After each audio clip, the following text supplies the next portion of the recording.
No nanny ever lasted more than 3 weeks with millionaire widower Daniel Reed and his 6-year-old daughter Emma, until a clumsy, stubborn young woman showed up and turned their world upside down. Before we start, tell us in the comments what city you're watching from, and don't forget to rate the story from 0 to 10 at the end. Enjoy the story. Wren Murphy stood outside the massive iron gates of the Reed mansion, clutching her worn leather bag and trying not to throw up from nerves. The ad had been simple enough. Live-in nanny needed for 6-year-old girl, competitive salary, must be patient and resilient. What it hadn't mentioned was that Emma Reed had a reputation that made seasoned childcare professionals run screaming. 23 nannies in 2 years, Wren muttered to herself, checking the address one more time. Either this kid is possessed or there's something else going on. Daniel Reed, 34, CEO of Reed Industries and one of Seattle's most eligible bachelors, had built walls around his heart since losing his wife Sarah in a car accident 2 years ago. His entire life revolved around work and protecting Emma, though he wasn't sure he was doing a very good job at either. The parade of nannies who quit without explanation was proof enough of that. Emma Reed was not your typical 6-year-old, brilliant, creative, and absolutely determined to make sure no woman got close enough to her father to leave them both devastated again. Her methods were unconventional. The last nanny had quit after finding plastic spiders in her coffee cup 3 mornings in a row. Mrs. Chen, the housekeeper who had become Emma's unwilling accomplice in nanny torture, opened the door with a sympathetic smile. "You must be Miss Murphy. I'm afraid Mr. Reed is running late from a meeting. Emma is in the playroom." Wren followed the sound of humming down a hallway that probably cost more than her entire college education. She found Emma sitting on the floor, innocently coloring, surrounded by what looked like a craft explosion. "Hi there," Wren said, stepping carefully around scattered markers. "I'm Wren. You must be Emma." Emma looked up with wide, innocent brown eyes that reminded Wren uncomfortably of a cherub planning mischief. "Are you my new nanny?" "I hope so. What are you working on?"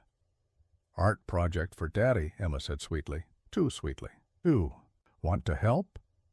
Wren knelt down, immediately stepping on something squishy. She looked down to find her knee covered in what appeared to be green slime. "Oops," Emma said, not sounding sorry at all. "I forgot to mention I spilled some glue." Instead of getting angry or disgusted, Wren started laughing. "You know what? This is way more fun than my last job. Mind if I make it worse?" And before Emma could stop her, Wren deliberately sat down in another puddle of slime, spreading her arms wide. "There. Now we're both messy." For the first time in months, Emma's careful mask slipped, and she stared at this strange woman who had just ruined her own clothes on purpose. Daniel arrived home to find his usually pristine living room covered in what looked like the aftermath of a craft store explosion. In the middle of the chaos sat 2 figures covered head to toe in glitter, slime, and paint, laughing like maniacs. "What in the world he began, then stopped. Emma was laughing, really truly laughing, not the polite fake laugh she'd perfected for the endless parade of nannies. "Daddy!" Emma jumped up, trailing glitter like a sparkly comet. "This is Wren. She's funny." Daniel's eyes moved from his daughter to the young woman struggling to stand up in the slime, her dark hair escaping from what had probably started as a neat bun, her clothes completely ruined. She looked like a disaster, and she was grinning from ear to ear. "I'm so sorry," Wren said, wiping glitter from her cheek and making it worse. "I know this looks bad, but Emma and I were just testing me," Emma announced proudly. "But she passed." Daniel felt his jaw tighten. Another nanny who was going to coddle Emma instead of setting boundaries. He'd seen this before. "Miss Murphy, could I speak with you privately?" In his home office, Daniel closed the door and turned to face Wren, who was still sparkling with craft supplies. She looked ridiculously young and completely unprofessional. "Miss Murphy, I appreciate that you want to bond with Emma, but what I saw out there was chaos, not childcare." Wren wiped her hands on her already ruined jeans. "Mr. Reed, can I ask you something? How many nannies has Emma had?" "That's not relevant." 23 in 2 years, Wren continued. "I did my research, and I'm willing to bet every single one of them tried to impose order, structure, rules. Am I right?" Daniel's silence was answer enough. "Your daughter isn't misbehaving because she's spoiled or undisciplined. She's testing every woman who walks through that door because she's terrified of getting attached to someone else who might leave." "You don't know anything about my daughter," Daniel said coldly. "I know what it's like to lose someone you love and be scared to trust again," Wren replied quietly. "I know what it's like to push people away before they can hurt you." Something in her voice made Daniel pause. There was pain there, carefully hidden, but real. "Emma doesn't need another disciplinarian," Wren continued. "She needs someone who understands that sometimes making a mess is worth it if it means she feels safe enough to laugh." Before Daniel could respond, a small knock came at the door. Emma peeked her head in, still covered in glitter but looking worried. "Daddy, are you firing Wren? Because she's the first nanny who didn't cry when I got her messy." Daniel looked at his daughter's face, at the first genuine smile he'd seen from her in months, then at Wren, who was watching Emma with such gentle understanding it took his breath away. "No, sweetheart, Wren is staying, at least for now." Over the next few days, Daniel watched in amazement as Emma slowly began to trust Wren. It wasn't immediate. Emma still set small traps, still tested boundaries, but Wren seemed to have an uncanny ability to turn every test into a game, every potential meltdown into an adventure. When Emma put salt in Wren's coffee, Wren declared it was a new recipe and drank it anyway, making such funny faces that Emma dissolved into giggles and ran to get her the sugar. When Emma accidentally let her pet hamster loose in Wren's room, Wren spent 2 hours playing hide-and-seek with the hamster, making up voices and stories until Emma finally helped catch him. When Emma claimed she didn't know how to tie her shoes despite being perfectly capable, Wren sat with her for an hour, patiently teaching her different techniques until Emma proudly showed off her perfect bow. "She's good with her," Mrs. Chen observed one evening as they watched Wren and Emma build an elaborate blanket fort in the living room. Daniel nodded, surprised by how much he looked forward to coming home these days. The house felt alive again. There was laughter echoing through the halls, music playing from Emma's room, the sound of 2 voices chattering away about everything and nothing. "Daddy, look!" Emma called out, emerging from the fort wearing what appeared to be a crown made of kitchen utensils. "Wren made me a princess crown." "It's magnificent," Daniel said and meant it. When was the last time Emma had played make-believe? "We're having a royal tea party," Emma announced. "You have to come. Queens command it." Daniel started to make an excuse about work, but Wren caught his eye and mouthed please with such hopeful expression that he found himself nodding. 20 minutes later, Daniel Reed, CEO of a multinational corporation, was sitting on the floor of his living room, drinking imaginary tea from a plastic cup, while his daughter explained the complex rules of royal etiquette. "The Queen says you have to use your pinky," Emma instructed seriously. "Of course she does," Daniel replied, extending his pinky finger with equal seriousness. Wren watched father and daughter interact, and for the first time she saw past Daniel's cold exterior to the man underneath. He was patient with Emma, gentle, completely focused on making her happy. When he smiled at his daughter, his whole face transformed. He was also, she was beginning to realize, absolutely gorgeous when he let his guard down.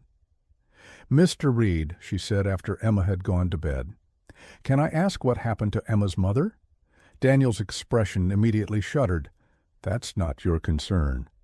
"I'm not trying to pry. I just want to understand Emma better. She's been through something traumatic and—" "Emma is fine," Daniel cut her off. "She's a normal, happy child."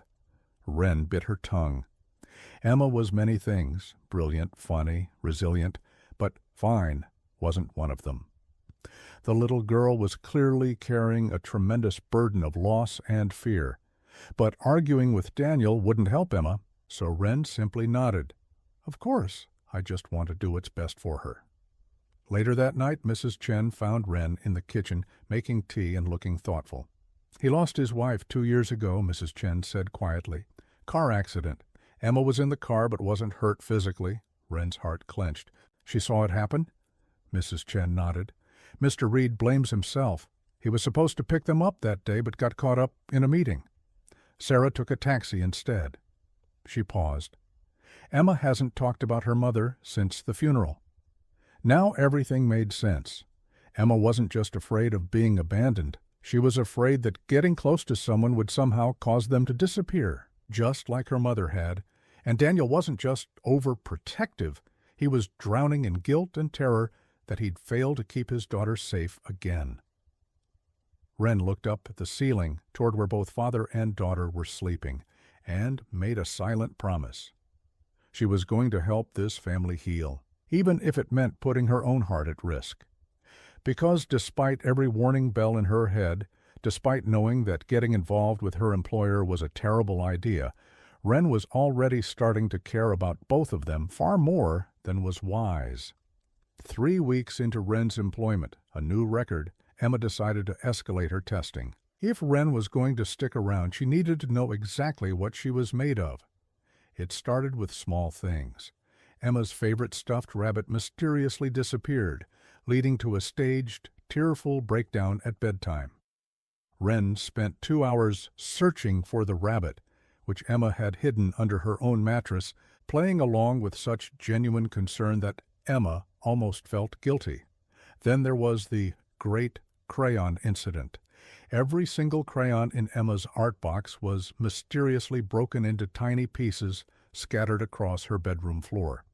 Most nannies would have lectured about taking care of belongings or blamed Emma for being careless. Wren took one look at the scene and sat down on the floor. Wow, this looks like a crayon murder scene. We'd better call Detective Bunny to investigate. She grabbed Emma's stuffed rabbit and gave it a tiny detective voice. The case of the broken crayons. Very mysterious, very suspicious. She made the rabbit examine the evidence with exaggerated seriousness. I suspect the crayon monster struck again. Emma, who had been watching from the doorway waiting for anger or frustration, instead found herself giggling as Wren and Detective Bunny conducted their investigation, complete with dramatic accusations against imaginary crayon criminals. We'll have to make new crayons, Detective Bunny declared in his squeaky voice. It's the only way to catch the monster. Wren spent the entire afternoon melting down the broken crayon pieces and helping Emma create new multicolored crayons in ice cube trays. By the end, Emma's room was a rainbow mess, but Emma was proudly showing off her custom-made art supplies. She's remarkable, Daniel told Mrs.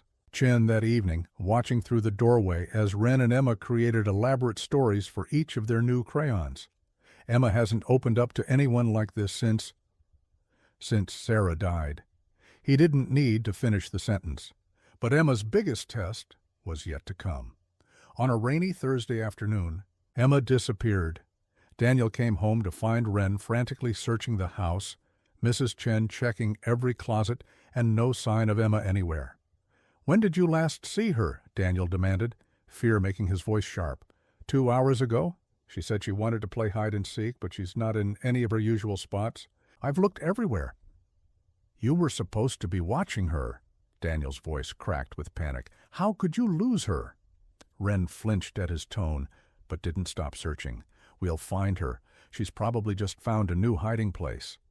But after another hour of searching, even calling Emma's name loudly through the house, they were all genuinely worried. Daniel was on the phone with the security company when they heard it, a small sneeze coming from inside the kitchen pantry. Wren yanked open the door to find Emma wedged behind a shelf of canned goods, covered in dust and looking absolutely miserable. "Emma!" Daniel swept his daughter into his arms, relief and anger warring in his voice. "What were you thinking? We were terrified." Emma burst into tears. Real tears this time, not manipulative ones. I wanted to see if she would look for me, she sobbed. I wanted to see if she would care if I was gone. Wren's heart broke. She knelt down to Emma's level. Sweetheart, of course I would look for you. I would never stop looking for you. But what if I was gone forever? Emma whispered. Like Mommy? The room went dead silent. It was the first time Emma had mentioned her mother since the accident. Daniel looked stricken, clearly not knowing how to respond. But Wren didn't hesitate. Emma, can I tell you something? Sometimes people we love go away, and it's scary and sad and it hurts so much we think we can't breathe. But that doesn't mean everyone will leave. Some people stick around no matter what, even when you make messes, even when you hide from them, even when you're scared. Emma studied Wren's face with those two old eyes. How do you know? Because I lost people I loved too, and I was scared for a really long time that anyone I cared about would disappear. But you know what I learned? What? That love is stronger than fear, and the people who really love you will always try to find you, even when you're hiding. Emma threw her arms around Wren's neck, and for the first time since her mother's death, she truly let herself be held. Daniel watched his daughter cling to Wren, watched the gentle way Wren stroked Emma's hair, and whispered reassurances, and felt something crack open in his chest. This wasn't just about Emma anymore. Somewhere in the past few weeks, Wren Murphy had become essential to both of them. That night, after Emma was tucked safely in bed, Daniel found Wren on the back patio, staring up at the stars. I owe you an apology, he said, sitting down beside her. I shouldn't have yelled at you earlier. Emma's games are getting more elaborate, and I should have realized— She's not playing games, Wren said quietly. She's trying to process trauma in the only way she knows how.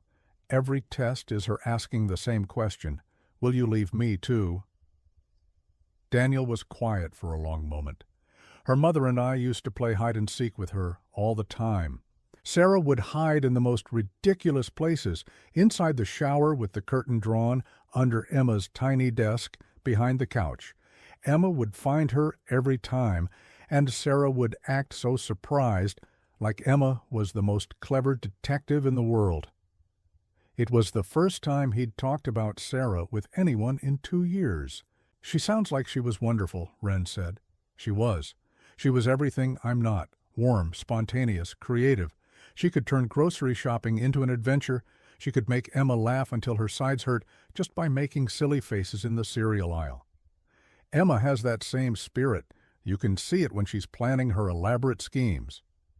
Daniel looked at Wren, noting the way the moonlight caught in her hair, the gentle expression on her face, as she talked about his daughter.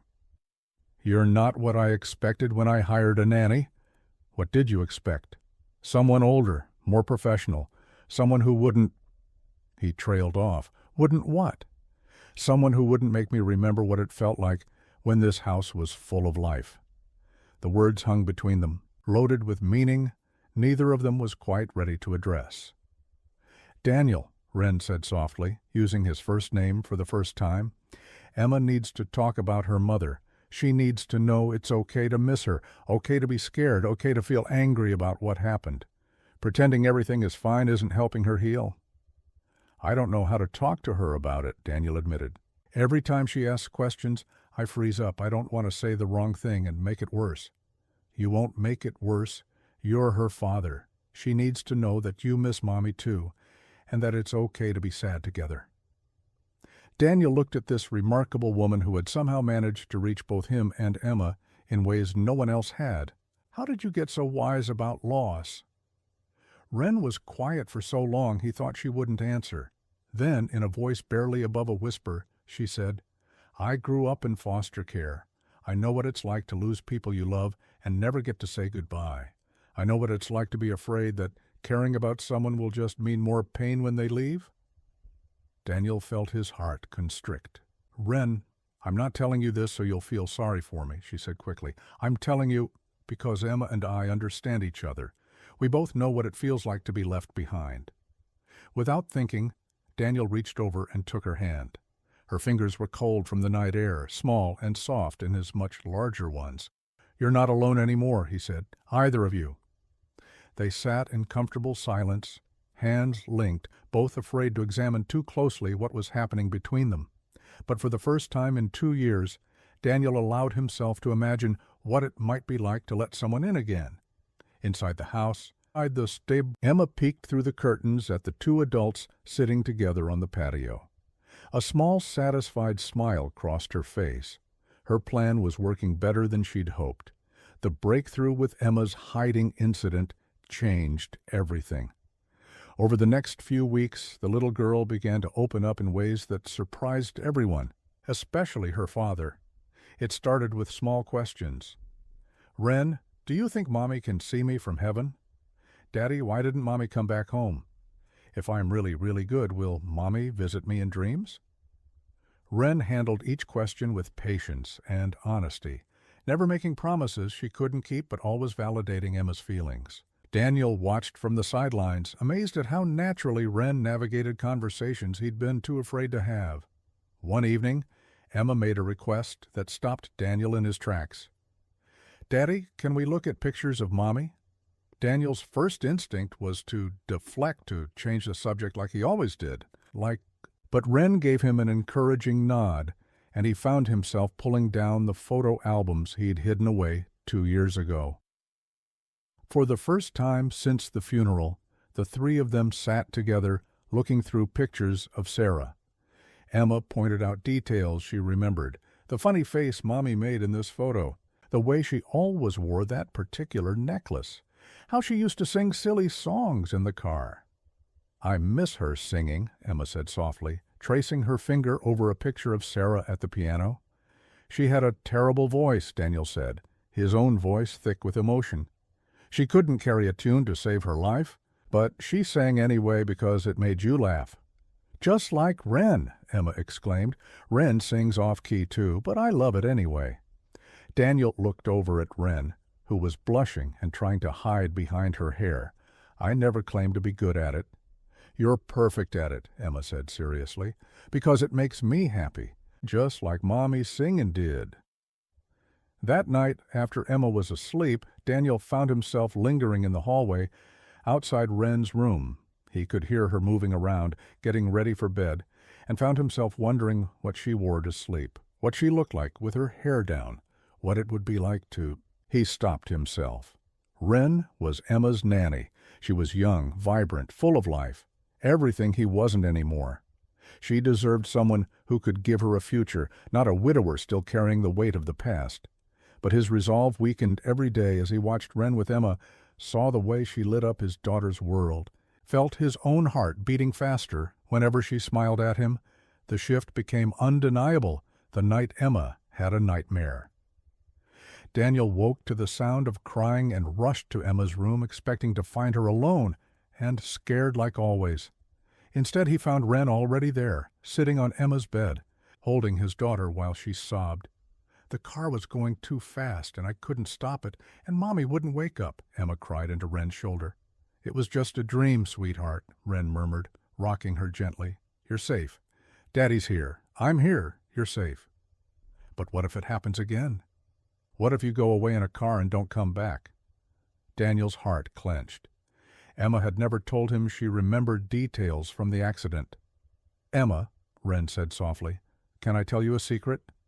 Emma nodded, sniffling. "I'm scared of losing people I love too. It's one of the scariest feelings in the world. But you know what I've learned?" "What?" "That we can't let fear stop us from loving people. Your Mommy wouldn't want you to be scared of caring about people. She'd want you to have the biggest, bravest heart possible." "How do you know?" "Because that's what all mommies want for their little girls. They want them to be happy and loved and surrounded by people who care about them." Emma was quiet for a moment, then looked up at her father, who had been standing frozen in the doorway. "Daddy, do you think Mommy would like Ren?" The question hit Daniel like a physical blow. He thought about Sarah's generous heart, her love of strays and underdogs, the way she always championed people who needed a chance. "I think," he said carefully, "Mommy would love anyone who makes you happy." Emma seemed satisfied with this answer and settled back into Ren's arms. Within minutes, she was asleep again. Wren carefully extracted herself and tucked Emma in, then followed Daniel out into the hallway. "Thank you," Daniel said quietly. "She's never told me she remembered the accident." Children process trauma differently than adults. Sometimes they need permission to talk about scary things. "And you always know exactly what to say." Wren shook her head. "I don't. I just try to be honest with her. Kids can handle more truth than we think they can." They were standing very close in the dim hallway, and Daniel became acutely aware of how Wren looked in her pajamas, soft cotton pants, and an oversized T-shirt that somehow made her look both younger and more beautiful. "Wren," he said, his voice rougher than intended. "Yes?" He wanted to tell her how grateful he was, how much she meant to both of them, how the house felt like a home again because of her. He wanted to tell her that he thought about her constantly, that he looked forward to coming home just to see her smile, that he was falling for her in ways that terrified and thrilled him. Instead, he said, "Sleep well." "You too, Daniel." But neither of them slept well. Daniel lay awake thinking about the way Wren had looked holding his daughter, the gentle competence in her voice, the soft curve of her lips when she smiled. Wren lay awake thinking about the vulnerability in Daniel's eyes when he talked about Sarah, the way his presence made her feel safe and protected, how desperately she wanted to smooth away the lines of worry on his forehead. The next morning brought new complications in the form of Daniel's mother, Patricia Reed. Patricia was everything Daniel had described to Wren and more, elegant, cold, and disapproving of everything, from Wren's age to her background to her unsuitable influence on Emma. "Daniel, darling," Patricia said over lunch, her voice dripping with false sweetness, "don't you think Emma needs more structure, more appropriate guidance?" "Oh, Emma is doing better than she has in 2 years," Daniel replied, tension obvious in his voice. "Yes, but what about her education, her social development? This young woman may be adequate for basic childcare, but Emma needs preparation for her future role in society." Wren bit her tongue, focusing on helping Emma cut her sandwich. "Her future role?" Daniel's voice had turned dangerous. "She's a Reed, Daniel. She'll inherit a fortune, marry into an important family, take on social responsibilities. She needs to learn proper behavior, proper speech, proper—" "She's 6 years old," Wren said quietly. Patricia turned her Arctic gaze on Wren. "I beg your pardon?" "She's 6. She needs to learn how to process grief, how to trust people, how to be a child. The other stuff can wait." "I hardly think someone with your background is qualified to make decisions about Emma's development." The words stung, but Wren kept her voice level. "You're right. I didn't grow up with money or connections. I grew up in foster care, bouncing between families who saw me as a paycheck or a burden. But you know what that taught me?" Patricia raised a perfectly sculpted eyebrow. "It taught me that love matters more than status, that a child needs to feel safe and valued more than they need to know which fork to use for salad. That kindness is more important than connections." "How charming," Patricia said coldly. "Daniel, I really must insist—" "Emma, why don't you show Grandma your art project?" Daniel interrupted, clearly wanting to end the conversation. But Emma, who had been listening to every word, had other ideas. "Grandma," she said seriously, "Wren is the best nanny ever. She doesn't care if I make messes, and she never cries when I play tricks on her, and she tells me stories about Mommy that make me happy instead of sad." Patricia's expression softened slightly as she looked at her granddaughter. "Of course, darling. I just want what's best for you." "Wren is what's best for me," Emma declared with 6-year-old conviction. "Daddy thinks so too. I saw him holding her hand on the patio." Daniel nearly choked on his coffee. Patricia's eyes sharpened with interest and disapproval. "How?" "Interesting," Patricia murmured. After Patricia left, Daniel found Wren in the kitchen, stress cleaning the already spotless counters.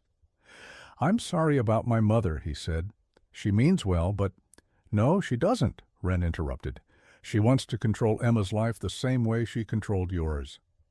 Daniel was taken aback by her directness. "Wren—" I'm not criticizing you. I understand family pressure. But Emma doesn't need to become a perfect little society princess. She needs to heal. I know that. It's complicated. Is it? Wren turned to face him, her eyes blazing. Because it seems pretty simple to me. Either you want Emma to be happy, or you want her to meet your mother's expectations. You can't have both. They stared at each other across the kitchen, tension crackling between them. Daniel realized this was the first time anyone had ever stood up to his mother on his family's behalf, the first time anyone had fought for Emma's happiness over social expectations. "You're right," he said quietly. "You're absolutely right." "I am?" "My mother terrorized every woman I ever dated. She drove away friends, girlfriends, even Sarah for a while. I swore I'd never let her do that to Emma." "Then don't." Daniel stepped closer. "Wren, about what Emma said, about the hand-holding, we don't have to talk about it. Maybe we should." Before Wren could respond, Emma bounded into the kitchen, effectively ending the conversation, but the look that passed between them promised it wasn't over. That evening, Daniel made a decision. He called Patricia back. "Mother, I want to make something clear. Wren stays. Emma is thriving with her, and I won't have that disrupted because you disapprove of her background." "Daniel, really, I'm only thinking of—" "No, you're thinking of control. Emma has been through enough trauma. She doesn't need the additional stress of trying to live up to impossible standards. But her future is being able to trust people again. Her future is learning that it's safe to love and be loved. Everything else is secondary." Patricia was silent for a long moment. "I see this woman has quite the influence over you as well." "Yes," Daniel said simply. "She does." After he hung up, Daniel realized it was the first time in his adult life he'd stood up to his mother. It felt terrifying and liberating at the same time. And somewhere in the house, Wren Murphy was realizing that she was falling in love with a man she could never have, and a little girl who had already stolen her heart completely. The question was, what was she going to do about it? The weeks following Patricia's visit brought a new dynamic to the Reed household. Daniel became more protective of both Emma and Wren, more willing to push back against outside expectations, and Emma, sensing the growing connection between her father and her beloved Nanny, began her most elaborate scheme yet. Operation Get Daddy and Wren together. It started subtly. Emma would suddenly need help with her bath just when Daniel was walking by Wren's room. She developed a mysterious inability to reach things on high shelves, requiring both adults to help her at the same time. She began having nightmares that required both Daddy and Wren to comfort her. "She's up to something," Wren told Mrs. Chen one afternoon, watching Emma through the window as she played in the garden with suspicious innocence. Mrs. Chen smiled knowingly. "That child has been matchmaking since she learned to walk. She tried to set up her preschool teacher with the mailman last year. She's 6. She's also very determined, and she's not wrong, you know." "Wrong about what?" Mrs. Chen gave her a look. "About you and Mr. Reed being perfect for each other." Before Wren could respond, Emma came running inside, grass stains on her dress and a suspiciously pleased expression on her face. "Wren, I found a butterfly with a broken wing. We have to help it." The rescue mission required Emma, Wren, and coincidentally Daniel, who Emma insisted needed to help build a butterfly hospital, to spend the entire afternoon creating an elaborate recovery center for the injured insect. "Butterflies need flowers," Emma declared, "and music, and love." "Love?" Daniel asked, amused. "Everything needs love to get better," Emma said with 6-year-old wisdom. "Mommy told me that." As they worked together creating a small garden sanctuary for the butterfly, Daniel found himself watching Wren more than he should. The way she listened seriously to Emma's ideas, the gentle care she showed the tiny, injured creature, the unconscious grace in her movements as she planted flowers. "Daniel," Wren said softly, and he realized she'd caught him staring. "Sorry, I was just—" He trailed off, not sure how to finish that sentence. "Thinking about Mommy?" Emma asked. looking up from where she was arranging pebbles around the butterfly's recovery area. "Something like that," Daniel said, his eyes still on Wren. The butterfly recovery project became a family activity that stretched over several days. Each morning they would check on their patient, bring fresh nectar, and chart its progress.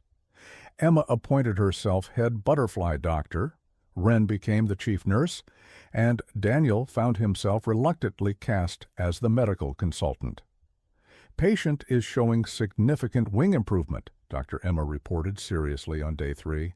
"Nurse Wren's flower therapy appears to be working." "Excellent diagnosis. Dr. Reed," Wren replied, playing along. "What's your recommendation for today's treatment?" "More love songs," Emma declared. "Daddy, you have to sing to the butterfly." Daniel nearly choked. "I don't sing." "Everyone sings," Emma insisted. "Mommy said you used to sing to me when I was a baby." "That was different. Please, Daddy, for the butterfly." Daniel looked at his daughter's hopeful face, then at Wren, who was clearly trying not to laugh. "Fine, but if this butterfly doesn't recover, it's because my singing traumatized it." What followed was the most off-key, reluctant rendition of "You Are My Sunshine" anyone had ever heard. But Emma clapped delightedly, and the butterfly did seem to flutter its wings more energetically. "See," Emma said triumphantly, "love makes everything better." On the 4th day, the butterfly was strong enough to fly. The 3 of them stood in the garden, watching as it circled once around their makeshift hospital, before disappearing into the sky. "We did it," Emma whispered in wonder. "We saved it." "Yes, we did," Daniel said. And when he looked at Wren, he wasn't talking about the butterfly anymore. That evening, Emma's matchmaking efforts reached new heights. She announced that she wanted to cook dinner for the family, which seemed innocent enough, until Daniel and Wren found themselves crowded together in the kitchen, following Emma's very specific instructions. "Daddy, you stir the sauce. Wren, you add the seasonings. But you have to do it together so the love gets mixed in properly." "Emma, that's not how cooking," Daniel began. "It's how Mommy always did it," Emma said, with devastating effectiveness. So Daniel found himself standing behind Wren, his hand covering hers on the wooden spoon as they stirred the pasta sauce together. Wren's hair smelled like vanilla and sunshine, and Daniel had to concentrate very hard on not leaning down to bury his face in it. "Is this how your mom actually cooked?" Wren asked quietly. "No," Daniel murmured, his breath warm against her ear. "She was a disaster in the kitchen. We ordered takeout most nights." Wren laughed, a soft sound that vibrated through her body and into his. "Then we're definitely making this up as we go." "Story of my life lately," Daniel said, and something in his tone made Wren turn in his arms. They were standing very close, Daniel's hand still covering hers, their faces inches apart. For a moment the kitchen faded away, and there was only the 2 of them, and the electricity crackling between them. "Daniel," Wren whispered. "I know we shouldn't," he began. "More stirring," Emma called out from where she was setting the table with elaborate precision. "The love isn't mixed in enough yet." They sprang apart like guilty teenagers, both flushed and breathing hard.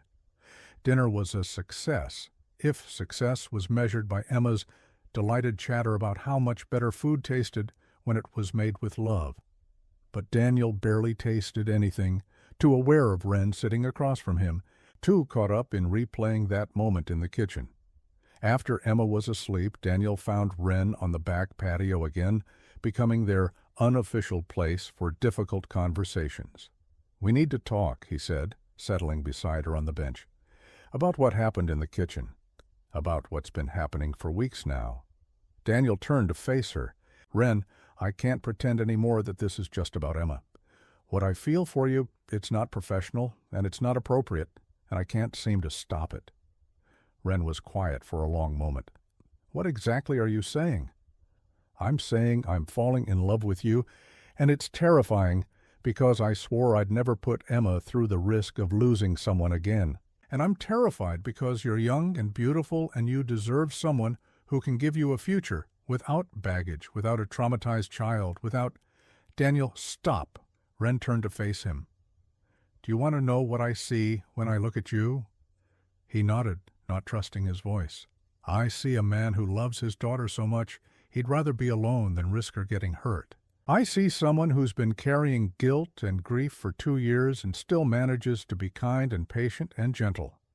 I see someone who stood up to his mother to protect me, who learned to sing off-key butterfly songs, who makes me feel safer and more valued than anyone ever has.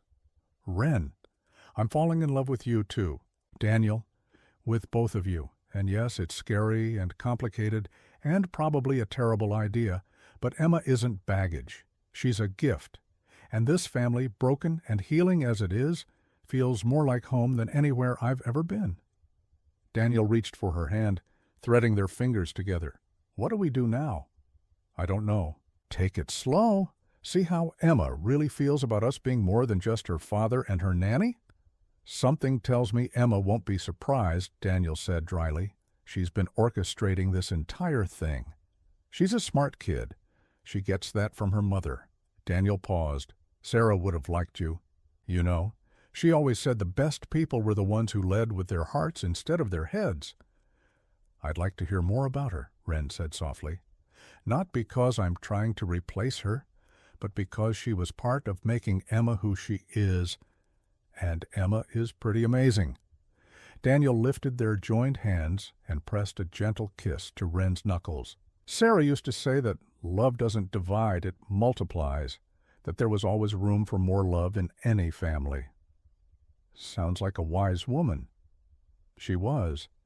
And I think she'd be happy that Emma has found someone else to love who loves her back.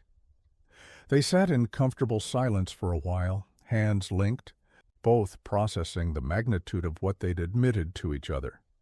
So what's the plan? Wren finally asked. Honestly, I have no idea. I haven't done this since I was in college, and even then I was terrible at it. Well, lucky for you, I've never done this at all, so we can figure it out together. Daniel looked at her in surprise. Never? Wren shrugged, embarrassed.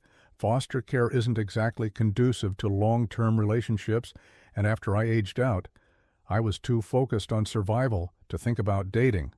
The idea that he might be Wren's first real relationship filled Daniel with a mixture of protectiveness and terror.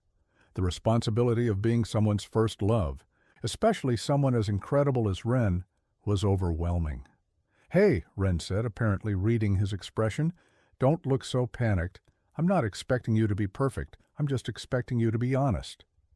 I can do honest, Daniel said. Starting with this, I want to kiss you right now, but I'm afraid that once I do, I won't want to stop. Wren smiled, the first truly mischievous expression he'd seen from her. Who says you have to stop? But before Daniel could respond to that invitation, Emma's voice drifted through the open patio door. Daddy, I had another bad dream.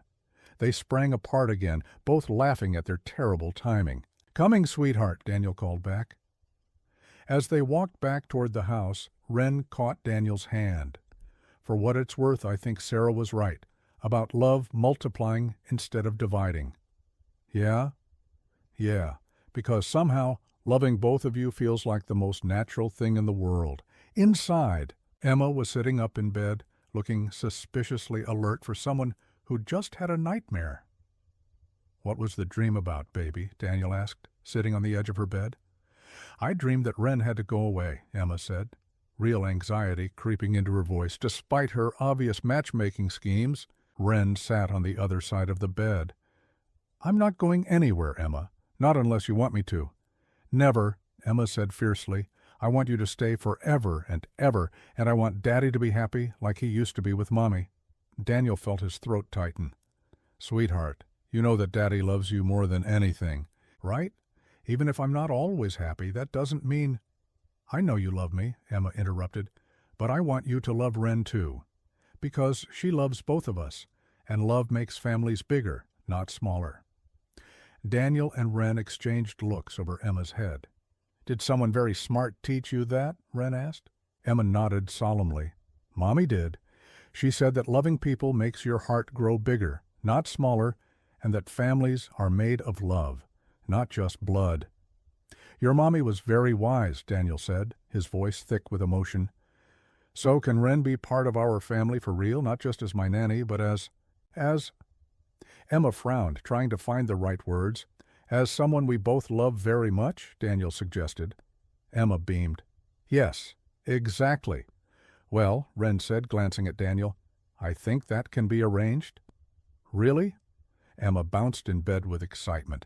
Really, Daniel confirmed, but it might take some time for us grown-ups to figure out exactly how that works. Is that okay? Emma nodded seriously. Love takes time. Mommy told me that too. As they tucked Emma back in, she grabbed both their hands. I'm glad you're both going to love each other, she said sleepily. It's what Mommy would want. She wouldn't want Daddy to be sad forever. After Emma was asleep, Daniel and Wren stood in the hallway, processing what had just happened. Well, Wren said quietly, I guess that answers the question of how Emma feels about us. She's been planning this all along, hasn't she? Definitely. Your daughter is terrifyingly good at this. Daniel pulled Wren into his arms, holding her close. Are you sure about this? About us? Because once Emma gets attached to the idea, I'm sure, Wren said firmly. Are you? Instead of answering with words, Daniel leaned down and kissed her. It was gentle at first, tentative, but when Wren responded by threading her fingers through his hair and pulling him closer, it deepened into something that felt like coming home. When they finally broke apart, both were breathing hard. I'm sure, Daniel said against her lips.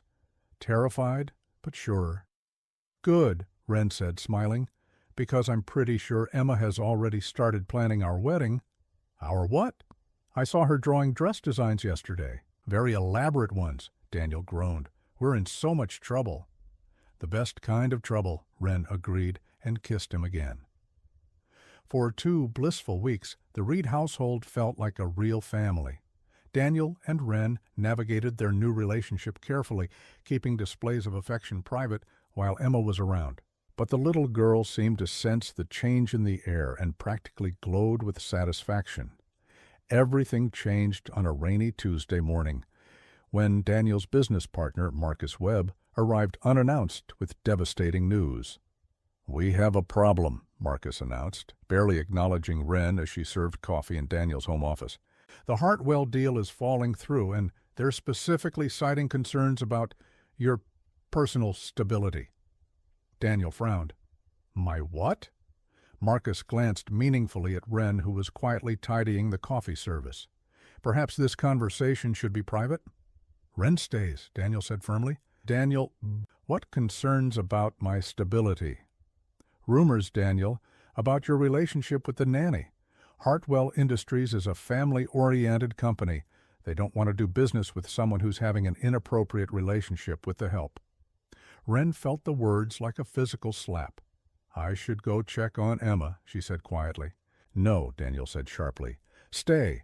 Marcus, explain exactly what rumors you're talking about. Marcus pulled out his phone and showed Daniel several social media posts. Someone had photographed Daniel and Wren at the local farmers market the previous weekend, holding hands while Emma picked out flowers. The comments were brutal. Gold digger. Home wrecker. That poor child. He's not thinking clearly since his wife died. Who posted these? Daniel demanded. Anonymous accounts, but the photos are real.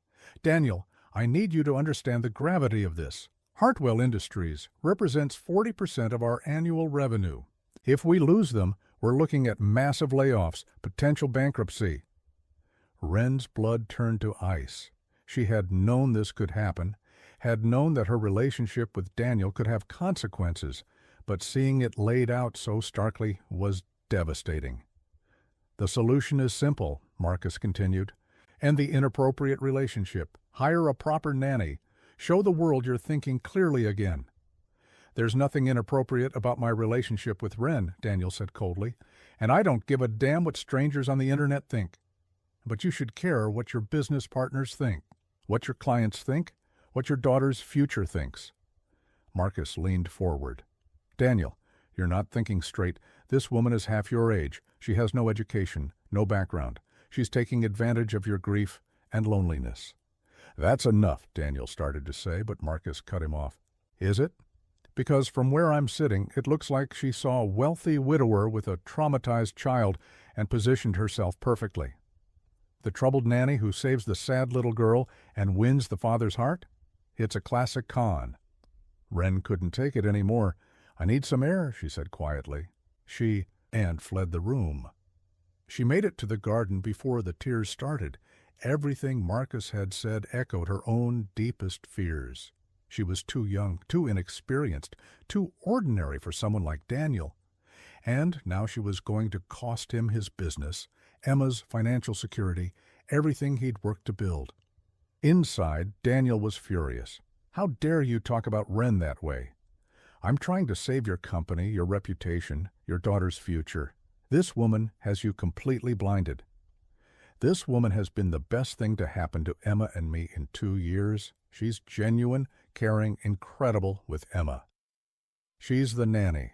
Daniel, the help. You're conflating gratitude with love." The words hit Daniel like a physical blow, because for one terrible moment he wondered if Marcus was right. Was he confusing his gratitude for Wren's care of Emma with romantic feelings? Had his grief and loneliness made him vulnerable to manipulation? The doubt lasted only seconds, but Marcus saw it.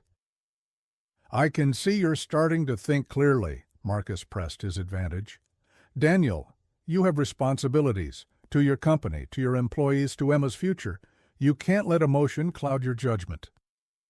An hour later, Wren was packing her belongings when Emma found her. "What are you doing?" Emma asked in a small voice. Wren's heart shattered. "Sweetheart, I have to go away for a while." "Why? Did I do something wrong?" "Oh, baby, no. You didn't do anything wrong. You're perfect." Wren knelt down to Emma's level. "But sometimes grown-ups have to make hard choices to protect the people they love." "I don't understand."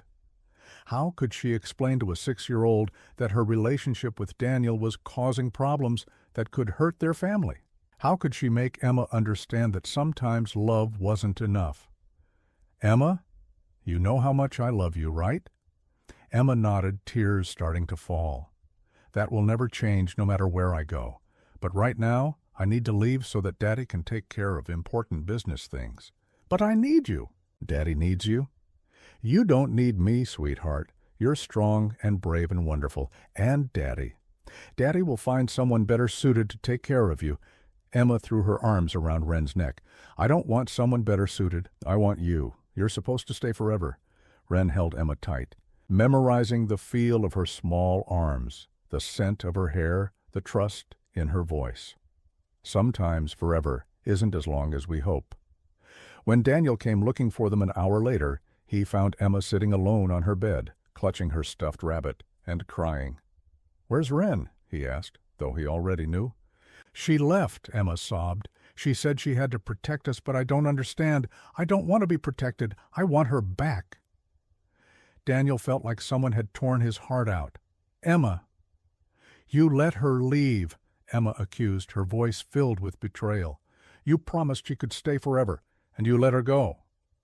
"It's complicated. Sweetheart, there are business reasons." "I don't care about business," Emma screamed. "I care about Wren. She loves us, and you let her leave just like Mommy left." The comparison hit Daniel like a punch to the gut. "Emma, Mommy didn't choose to leave. But Wren did, because you didn't fight for her, because you cared more about stupid business than about us being happy." Emma ran from the room, leaving Daniel standing alone, surrounded by the silence that had filled his house before Wren arrived. Mrs. Chen appeared in the doorway, her expression disappointed. She left her number in case Emma needs anything. "She's not coming back." "Is she?" Mrs. Chen shook her head sadly. "That girl loves you both too much to stay where she thinks she's causing harm." Marcus said, "Mr. Marcus doesn't live in this house. He doesn't see what I see every day. How happy you've all been, how much life Miss Wren brought back to this family." Daniel sank into a chair, the weight of his decision crushing him. What if he's right? What if I'm letting my feelings cloud my judgment? And what if you're letting fear make you throw away the best thing that's happened to you in years? That night, Emma refused to eat dinner, refused to take a bath, refused to talk to Daniel at all. She sat in her room, staring out the window as if willing Wren to come back. Daniel tried everything, reasoning, bribing, pleading, but Emma was unmoved. "She's not coming back, is she, Daddy?" Emma finally asked, her voice hollow. Daniel wanted to lie, to give his daughter hope, but he couldn't. "I don't think so, sweetheart." "Then I don't want another nanny. I don't want anyone else." "Emma, you need someone to take care of you." "I need Wren," Emma said simply. "But you chose business over love, just like Grandma Patricia would have." The comparison to his mother was devastating, especially because Daniel was beginning to realize Emma was right. Over the next 3 days, Daniel watched his daughter retreat into herself. She barely spoke, barely ate, moved through the house like a ghost. The vibrant, mischievous little girl who had been blooming under Wren's care disappeared, replaced by the withdrawn child Daniel had feared she was becoming permanently. Marcus called daily with updates about the Hartwell deal, pleased that Daniel had come to his senses. But the business victory felt hollow when Daniel came home to a silent house and a daughter who looked at him with disappointment and betrayal. On Friday night, Daniel found Emma in Wren's former room, curled up on the bare mattress. "What are you doing, sweetheart?" "It still smells like her," Emma said quietly, "like vanilla and sunshine." Daniel's heart broke all over again. "Emma, I know you miss Wren, but do you miss her, Daddy?" The simple question destroyed him, because yes, he missed Wren desperately. He missed her laugh, her terrible coffee, the way she made everything feel possible. He missed the way she looked at him like he was someone worth loving, the way she turned their house into a home. "Yes," he admitted, "I miss her very much." "Then why did you let her go?" Daniel sat down on the bed beside his daughter. Trying to find words to explain what he was beginning to realize was the biggest mistake of his life. "Because I was scared, Emma. I was scared that being with me would hurt Wren, that people would say mean things about her, that it would cause problems for our family." But Wren wasn't scared. No, she wasn't. Mommy wouldn't have been scared either. Daniel looked at his wise, heartbroken daughter and realized she was absolutely right. Sarah would have faced down anyone who tried to come between her family and happiness. She would have fought for love, not surrendered to fear. "You're right," he said quietly. "Mommy would have been brave, and Wren was brave. I was the coward." "Can you fix it, Daddy? Can you bring her back?" Daniel thought about the past few days, about Marcus's relief that the problem was solved, about the silence that had settled over their house like a shroud. "I don't know. Sweetheart, I hurt her pretty badly. She might not want to come back." Emma sat up, her eyes blazing with 6-year-old determination. "Then you have to show her that you choose love over everything else. That's what princes do in stories. They fight for the people they love." Daniel looked at his daughter, so small and fierce and wise beyond her years, and realized she was absolutely right. It was time to stop being scared and start fighting for his family. Finding Wren took 3 days of detective work. She hadn't gone back to her tiny apartment, and she wasn't answering her phone. Finally, Mrs. Chen mentioned that Wren had once talked about volunteering at a children's shelter across town when she needed to think. Daniel found her there on Tuesday morning, reading stories to a group of preschoolers. She looked tired, heartbroken, but still radiant as she made funny voices for the characters in the book. When story time was over and the children moved on to other activities, Daniel approached carefully. "Hello, Wren." She looked up, startled, and he saw the flash of hope and pain that crossed her face before she composed herself. "Daniel, what are you doing here?" "Looking for you. We need to talk." Wren glanced around at the children playing nearby. "This isn't the place." "Then come outside." "Please."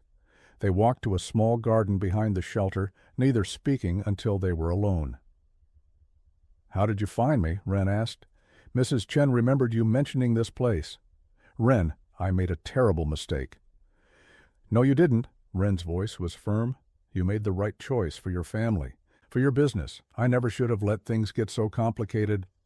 The only thing you did wrong was leave before I could tell you how much I love you. Wren's composure cracked. Daniel, don't.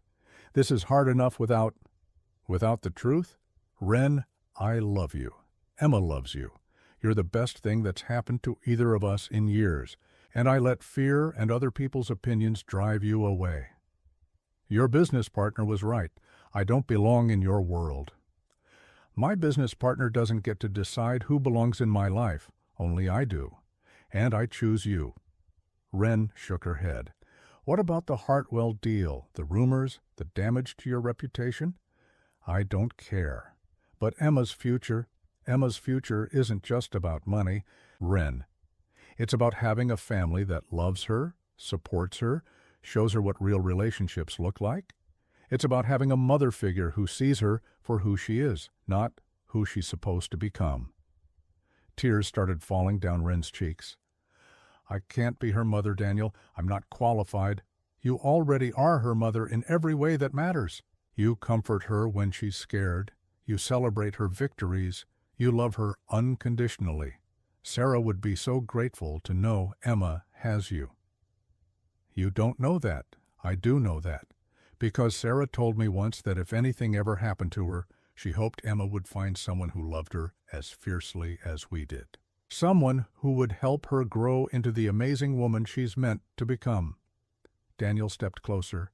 Wren, I know I hurt you. I know I failed you when you needed me to be strong, but I'm here now, and I'm fighting for us, for our family. What about Marcus? The business pressure? Daniel smiled grimly. I fired Marcus yesterday. Turns out, a business partner who would sacrifice his friend's happiness for a deal isn't someone I want to work with. Wren's eyes widened. You fired him. But the Hartwell deal will survive or it won't. And if Hartwell Industries wants to judge my business capabilities based on gossip about my personal life, then they're not the kind of client I want anyway. Daniel, that's 40% of your revenue, and you and Emma are 100% of my life. He took her hands in his. Wren, I spent 2 years being afraid of living, afraid of loving, afraid of taking risks. I'm done being afraid. What if I hurt Emma? What if I let her down? What if you don't? What if you love her and help her grow and show her what it means to be brave enough to trust people? Wren looked into Daniel's eyes and saw no doubt, no fear, only absolute certainty. I love you, she whispered. I love you too. Come home, Wren. Come home to us. Before she could answer, a small voice behind them said, Wren? They turned to see Emma standing at the garden gate, holding Mrs. Chen's hand. Emma's eyes were red from crying, her hair messy, her favorite dress wrinkled like she'd slept in it. Emma! Wren knelt down. What are you doing here? Mrs. Chen helped me find you, Emma said, walking slowly toward Wren.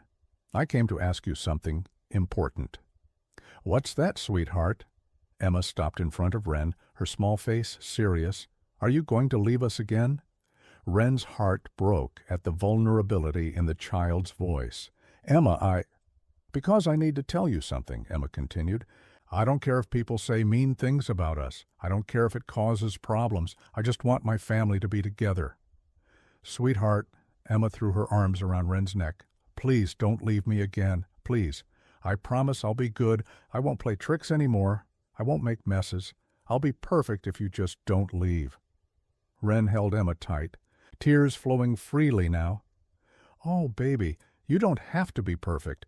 You're already perfect exactly as you are, messy and creative and brilliantly mischievous. Then why did you leave? Because I was scared that loving you and your daddy would cause problems for you. But you know what I realized? Emma pulled back to look at her. What? That love is always worth fighting for.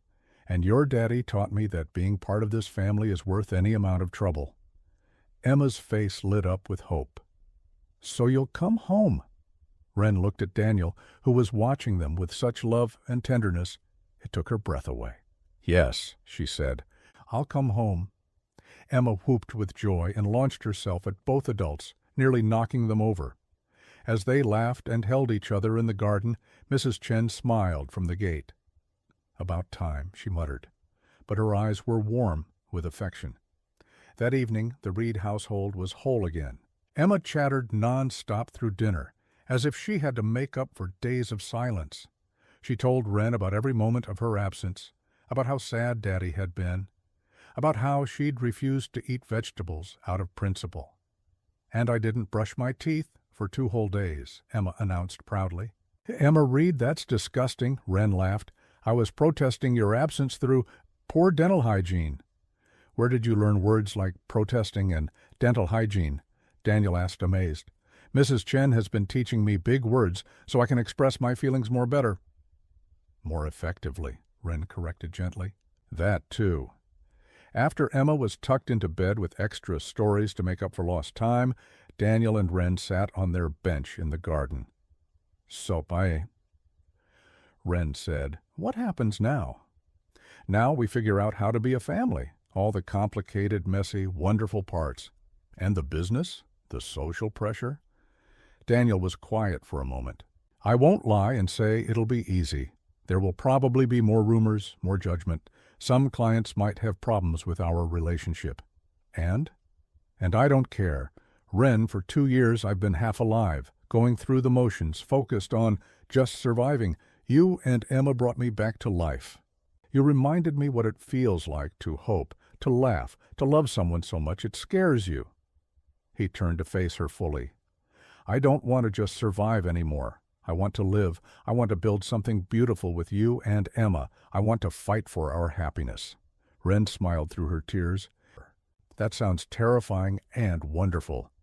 The best things usually are." "Daniel?" "Yeah?" "For the record, I think Sarah would approve." Daniel thought about his late wife's generous heart, her fierce love for Emma, her belief that families could take many forms. "I think she'd love you, and I think she'd be grateful that Emma has someone like you to help her grow up." 6 months later, the Reed household was preparing for the most elaborately planned 6-year-old birthday party in Seattle history. Emma had appointed herself head party planner, with Wren as her assistant, and Daniel as the reluctant coordinator of logistics. "We need more balloons," Emma announced, surveying the already balloon-filled backyard, "and more cake, and definitely more games." "Emma, we already have enough cake to feed half of Seattle," Daniel laughed. "But what if people are extra hungry?" Emma countered with 6-year-old logic. The party was a success by any measure. 20 of Emma's friends ran screaming with joy through an elaborate obstacle course. Parents mingled and complimented the elegant yet child-friendly setup. Mrs. Chen presided over the food table like a benevolent general. But the best moment came when it was time for wishes. Emma stood in front of her enormous butterfly-themed cake, a nod to their first project together, closed her eyes, and blew out all 7 candles in one breath. "What did you wish for, sweetheart?" Wren asked. Emma grinned mischievously. "I can't tell you, or it won't come true. But I can tell you, it's something really, really good." Later that evening, after the guests had gone home and Emma was finally asleep, Daniel and Wren cleaned up the party debris together. "Best birthday ever," Emma had declared before bed, and both adults agreed. "Wren," Daniel said as they finished folding tables. Emma's wish? I think I know what it was." "Oh, really? What makes you so sure?" Daniel pulled a small velvet box from his pocket. "Because it's the same thing I've been wishing for." Wren's eyes went wide. "Daniel? Wren Murphy, you turned my world upside down in the best possible way. You brought laughter back to this house, hope back to my heart, and joy back to my daughter's life. You've shown me that love isn't about playing it safe. It's about being brave enough to build something beautiful together." He got down on one knee in their cluttered backyard, surrounded by deflated balloons and cake crumbs. "Will you marry me? Will you be Emma's mom and my partner and the heart of our crazy, wonderful family?" Through her tears, Wren managed to say yes. Emma's delighted squeal from her bedroom window suggested she hadn't been quite as asleep as they'd thought. "Did you hear that whole thing?" Daniel called up to her. Emma's head appeared at the window, grinning from ear to ear. "I told you I was good at planning things." "You little schemer," Wren laughed. "How long have you been working on this?" "Since the Butterfly Hospital," Emma announced proudly. "I knew you belonged together. I just had to help you figure it out." "And the birthday wish?" Daniel asked. "Was for Wren to officially become my mom, and for you to stop being scared of being happy." Daniel and Wren looked at each other, then up at their brilliant, manipulative, loving daughter. "Mission accomplished," Wren called up to Emma. "Finally," Emma sighed dramatically. "Now I can get back to normal 6-year-old stuff instead of having to be a matchmaker." "Like what?" Daniel asked. Emma's grin turned wicked. "Like planning your wedding. I have so many ideas." Daniel groaned. "We're in trouble." "The very best kind," Wren agreed, admiring her ring in the moonlight. A year later, the Reed-Murphy wedding was described by everyone who attended as the most joyfully chaotic celebration ever. Emma served as maid of honor, flower girl, ring bearer, and wedding planner, roles she took very seriously. The ceremony took place in their backyard, now transformed into a garden that bloomed with butterfly-attracting flowers. Sarah's memory was honored with an empty chair decorated with white roses, and Daniel spoke movingly about how love doesn't replace love. It multiplies it. Emma's wedding speech, delivered with 6-year-old confidence, brought down the house. Daddy and Wren tried really hard to be grown-ups and complicated, but I knew they loved each other because they both got the same happy face when they looked at me, and also because Daddy started singing off-key songs just like Wren, and when two people sing badly together, it means they're meant to be. As Daniel and Wren shared their first dance as husband and wife, Emma ran onto the dance floor and demanded to be lifted up so she could dance too. "This is exactly how it should be," Wren laughed, spinning around with her new husband and daughter. "Messy and chaotic and perfect," Daniel agreed. "Just like our family," Emma added, then looked seriously at both adults. "But I'm still going to play tricks on the new nannies we hire for other people. I have a reputation to maintain." Daniel and Wren looked at each other and burst out laughing. Some families are born, some are made, and some are created by a 6-year-old master manipulator who knows that the best schemes are the ones that end with everyone getting exactly what they need. 2 years later, the Reed household had achieved a perfect balance of controlled chaos. Emma, now 8, had channeled her talent for elaborate schemes into theater and was currently starring in her school's production of Annie. She insisted this was excellent preparation for her future career as either a Broadway director or a family therapist. Because, she explained to anyone who would listen, both jobs require you to understand people's feelings and make them do what they need to do to be happy. Wren had officially adopted Emma 6 months after the wedding, a process that involved exactly 0 legal complications and approximately 1,000 tears of joy. Emma now proudly introduced herself as Emma Reed-Murphy, professional daughter and amateur wedding planner. The amateur wedding planner comment wasn't idle boasting. Emma had successfully orchestrated the engagements of 2 of her teachers, the mailman and the librarian, and Mrs. Chen and the new gardener. She kept a notebook of Project Love success stories and was considering writing a book called Matchmaking for Beginners, a guide by someone who knows what she's talking about. Daniel's business had not only survived the loss of the Hartwell deal, it had thrived.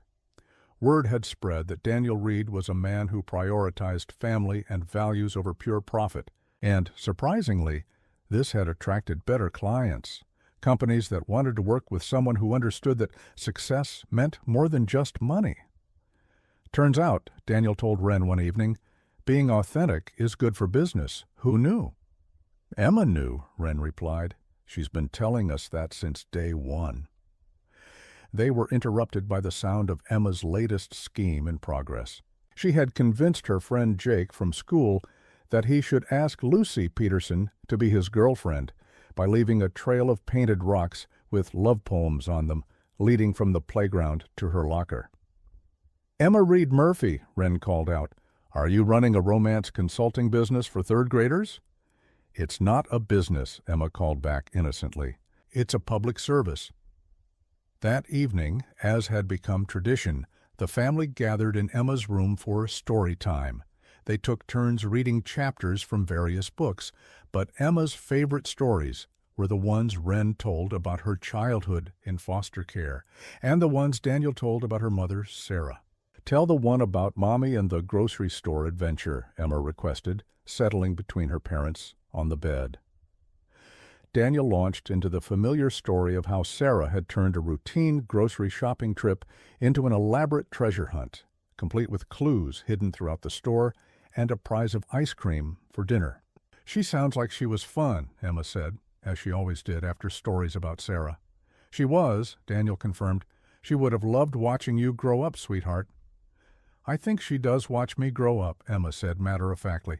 I think she's happy that I got Wren to help too, because now there are two moms loving me, which is even better than one. Wren's eyes filled with tears as they always did when Emma spoke about Sarah with such acceptance and wisdom. I think you're right, Wren said softly.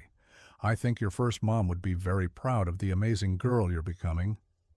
And I think she'd be proud of how good you are at being my second mom, Emma replied, even if you still burn toast sometimes. Hey, I've gotten much better at toast. You've gotten better at everything, Daniel said, pulling both his girls closer. You've gotten better at being part of our family every single day. That night, after Emma was asleep, Daniel and Wren sat on their bench in the garden. Now surrounded by flourishing flowers and vegetables Emma had insisted on planting. Any regrets? Daniel asked, as he sometimes did during these quiet moments. Only that it took us so long to figure out we belonged together, Wren replied, as she always did. Emma would say that was part of her plan all along. Emma would probably be right. They sat in comfortable silence, watching the stars and listening to the sounds of their neighborhood settling into evening. Wren? Thank you. For what? For taking a chance on a broken man and a scheming little girl, for turning a house into a home, for showing us both that love is worth any amount of chaos. Wren smiled and leaned into her husband's warmth. Thank you for letting me stay. Inside the house, Emma peeked through her bedroom curtains at her parents sitting together in the garden, just like she had that first night when she'd realized her plan was working. She pulled out her notebook and added a new entry. Project: Get Daddy and Wren together. Status: Complete success. Next project: Convince them to get me a baby brother or sister. Operation: Sibling acquisition begins tomorrow. Emma Reed Murphy, master manipulator and professional daughter, closed her notebook with satisfaction and went to sleep, already planning her next great scheme. Some stories end with happily ever after, but the best stories end with "and their adventures continued," because the most beautiful thing about love is that it's not a destination, it's a journey you take together. One day at a time, one scheme at a time, one perfectly imperfect moment at a time. What did you think of Daniel, Wren, and Emma's story? Leave your thoughts in the comments. Rate this story from 0 to 10. Don't forget to subscribe to the channel and turn on notifications to follow all our stories.